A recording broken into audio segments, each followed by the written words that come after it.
श्रोते हो नमस्ते. आपल्या सर्वांना शुभ दिवस. श्रोते हो, आयुष्याची व्याख्या करणं हे किती अवघड आहे ना. आयुष्य म्हणजे नक्की कशाला म्हणायचं? कष्ट करून आपलं ध्येय साध्य करण्यासाठी झटत राहायचं, याला आयुष्य म्हणायचं का? पण श्रोते हो, काही जणांना हेच आयुष्य नकोसं वाटतं. त्याचं कारण असेल ते म्हणजे आपली परिस्थिती. पण श्रोते हो, जेव्हा आपण लहान असतो ना, तेव्हा कोणत्याही गोष्टीचं ज्ञान नसतं आपल्याला, आणि म्हणूनच आयुष्य आपल्याला चांगलं वाटतं. पण आपण एकदा का मोठं झालो की मात्र हेच आयुष्य आपल्याला नको वाटतं. पुन्हा आपल्याला आपलं बालपण हवं असतं. पण हे आयुष्य आपल्याला अनेक गोष्टी शिकवून जातं. या जगात ना, जो कष्ट करतो तोच आपलं आयुष्य आनंदानं जगत असतोय. या आयुष्यात अनेक लोक येतात आणि जातात, पण जे लोक आपली असतात ना, ती कायम कोणत्याही परिस्थितीमध्ये आपल्या सोबत राहत असतात. मग ती लोक आपल्या नात्यातली नसली तरीही आपल्याला एकटी सोडत नाहीत. श्रोते हो, आयुष्य आनंदी आहे, आयुष्य चांगलं आहे. नक्की विचार करा. चला, आजही आपल्यासाठी सुंदर विचारांची ही शिदोरी, ही मालिका अशीच पुढे घेऊन आलोय. चला, करूया सुरुवात सुंदर विचारांना, सुंदर सुविचारांना. ज्या व्यक्तीसोबत आनंद जास्त मिळतो त्याच व्यक्तीसोबत वेळ खूप कमी मिळतो.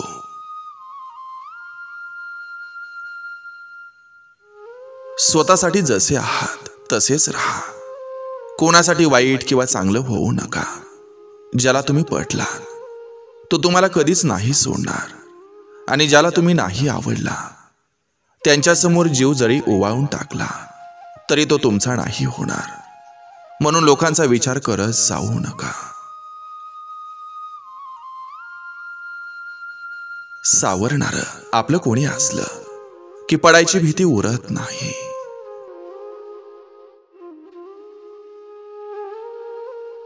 स्वतःसाठी न जगता जेव्हा दोन जीव एकमेकांसाठी जगतात त्यालाच तर प्रेम म्हणतात. आधार अशा व्यक्तीचा घ्या ज्या व्यक्तीला तुमच्याशिवाय दुसऱ्या व्यक्तीच्या आधाराची गरज भासत नाही. ते नातं खूप सुंदर असतं जिथं डोळ्यांची भाषा हृदयाला समजत असते. आयुष्य कोणासाठी थांबत नाही, फक्त आयुष्यात जगण्याची कारणं बदलतात. काही नाती फक्त आठवणींसाठी बनतात, भविष्यासाठी नाही. नातं जपण्याची आणि टिकवण्याची जबाबदारी ही दोघांची असते.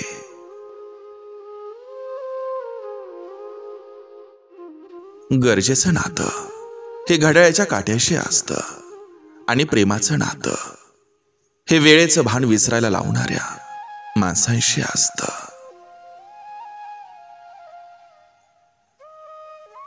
जीव गुंतलेला असला की माणूस वाद वाढवत नाही.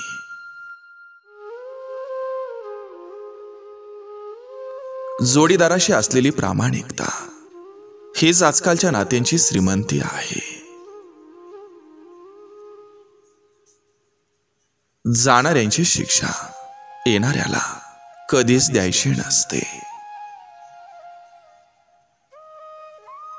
प्रत्येक वेळी आपल्या भावना या सांगायच्या नसतात, कारण सांगितलेल्या भावनांची कदर नसते.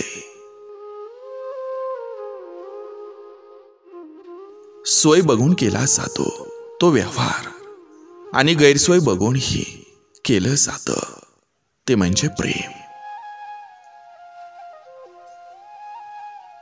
आपलं हसू जपणाऱ्या गोष्टींना नेहमी सांभाळायचं असतं. आहे ते सांभाळता आलं की पाहिजे ते लवकर मिळतं.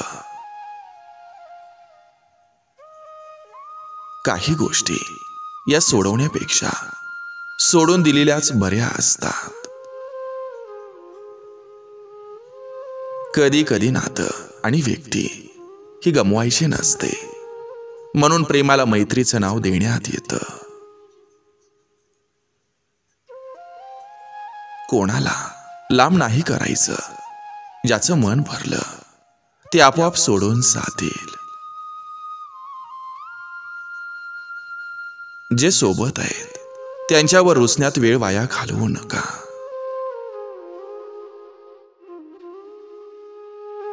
काहीतरी संपतं, काहीतरी चांगलं मिळवण्यासाठी. हक्काचा हात हा खूप कमी जणांच्या नशिबात असतो. आयुष्य हे तेव्हाच आवडायला लागतं जेव्हा आपल्या मनासारखा जोडीदार मिळतो. कधी कधी अगदी मनापासून आवडणाऱ्या गोष्टी सुद्धा हसत हसत सोडून द्याव्या लागतात. काही लोक अचानक शांत होतात कारण स्वतःला सिद्ध करायच्या धडपडीत त्यांचं मन थकलेलं असतं. अश्रू पुसणाऱ्यापेक्षा अश्रू देणारा खूप हृदयाच्या जवळचा असतो. आवडत्या व्यक्तीसोबत घालवलेला वेळ हा कमीच असतो. कोणीतरी हवं असतं, अनोळखी असूनही आपल्याला ओळखणार. प्रेम करायला स्पर्शाची गरज असते असं काही नसतं. समजून घेणाऱ्याला स्पष्टीकरणाची गरज नसते. नात्यांमध्ये भांडण तर होतातच, पण महत्वाचं असतं ते नातं तुम्ही प्रेमानं सांभाळता की रागानं सांभाळता. खोटेपणाच्या जगात खरा जोडीदार मिळायला भाग्यच लागतं. सावरणाऱ्या हाताने योग्य वेळी सावरलं की वळणावरील पावलं ससा वाट चुकत नाहीत. एकानं सांडलं तर दुसऱ्यानं आवरायचं असतं. पुढचा आवरतो म्हणून परत सांडायचं नसतं. आज निस्वार्थपणे जगलेलं क्षण हे उद्याचं किस्सा कहाण्या असतात. प्रत्येकाची एक आवडती व्यक्ती असते. कोणी सोबत तर कोणी आठवणीत असते.